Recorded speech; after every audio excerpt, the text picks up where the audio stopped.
support behind the scenes? Well, it's been very interesting to see the Trump White House response to these attacks. We have seen on one hand President Trump saying that he's going to order an additional round of sanctions on Iran. These punitive sanctions have been devastating for the Iranian economy. Of course, the U.S. military maintains a very strong presence in the Arabian Gulf region, according to the U.S. Central Command. That is meant to act as a deterrence to Iran, although that certainly did not seem to have deterred the combination cruise missile and drone attacks targeting one of Saudi Arabia's largest oil fields. Now, the speculation here is that the Iranian Revolutionary Guards were behind that attack, although we have not seen official confirmation from the Saudi Ministry of Defense saying that the missile attacks originated from Iranian soil. Now, the question is, what will the U.S. military, if anything, do in terms of the response? Let's not forget that the U.S. has provided billions of dollars of foreign military sales to the Kingdom of Saudi Arabia. That includes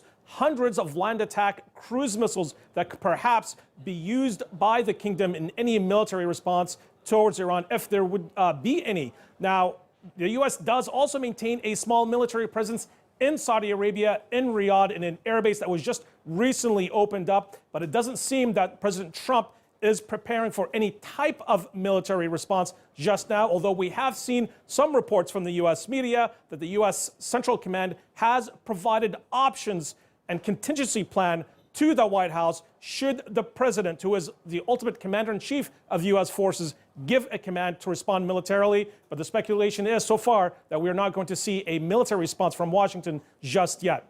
If I can backtrack a little with you, Oubai, I mean, tell us what this proof is that Saudi's talking about, saying the drone was made in Iran, originated in Iran. I mean, if saying it was made in Iran doesn't equate to much because U.S. and Russian weapons have ended up in the hands of many foreign parties, it doesn't mean that they fired them.